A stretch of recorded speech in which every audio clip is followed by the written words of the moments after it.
Mga igan, tuloy-tuloy ang paghahanda para sa pagdiriwang na ikatatlong dekada ng People Power Revolution na magaganap maya-maya lang. Mula sa People Power Monument, may live report si Rhea Santos. Rhea? Yes, Igan, tuloy-tuloy ang paghanda sa selebrasyon para sa EDSA 30 at sa puntong ito, makakasama po natin ang isa sa mga personalidad ng EDSA People Power Revolution. Sa katunayan, may larawan siya sa libro ng Bayan Ko. Isa po siyang madre mula sa Daughters of St. Paul, si Sister Ping Ocarisa. Sister Ping, good morning. Good morning. Alright, yung inyong ginawa noong EDSA, hinarang nyo ang tangke at lumuhod kayo sa harap ng tangke. Bakit nyo po naisip yun? Actually, inalawagan niya ang simbahan through late Cardinal Sin, through Radio Veritas. Kaya that time, nakapunta kami ng EDSA. Kung wala nga yung panawagan ng sa simbahan, hindi rin yata makapunta. Pero hindi mo ba sumagi sa isip nyo na pwede po kayong mapahamak? Actually, sabi ko, Lord, ikaw na ang bahala. Kung nandyan, at saka si Mama Mary. Kasi yung sabi ng mga tao, Sister, dyan ho kayo sa harapan ng tangke. Magro-rosary tayo dahil na wala kayong mga pamilya. Okay, Sister, ito hahawak ko yung inyong larawan. Ito medyo nakabukas yung bibig nyo eh. Bakit parang namamangha kayo dyan? Actually, i-focus po kami ho natin. kasi ang leader ng rosary. Kaya yung Hail Mary kasi, kaya yung bunganga ko dyan. Pero parang harap na harap po kayo. Kayo ang frontliner. Ang katapat nyo na yung mga sundalo eh. Anong sinasabi ng tao sa inyo dyan? Sabi kasi nila, Sister, dyan ho kayo sa harapan kasi wala kayong pamilya. Kaya kami ready na rin, sabi ko, Lord, kung dito na lang ang buhay namin, i-offer namin for the sake of the country. Yung pagmamahal namin sa bayan. Dahil na kung mamatay man lang, kami lang dalawa si Sister Terry.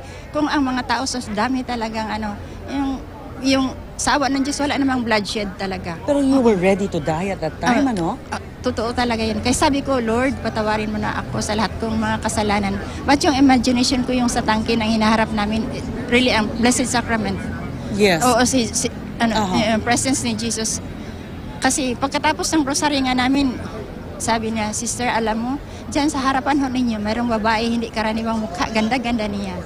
During the rosary, in between us, saka sa soldiers, mayroong ray of light nag-strike sa amin. Oh, nice. Oo. Kasi Yes. that time, makulimlim ba? But yung, parang yung pananampalataya ko ba, parang na-strengthen doon, sabi ko, nandiyan si Lord, yung ray of light na yan, nandyan talaga siya. Kasama ng Panginoon ng Sambayan ng Pilipino. Sister, 30 years after, you were 28 years old. Ngayon, Yeah. 58 na ho kayo, 58. batang-bata pa.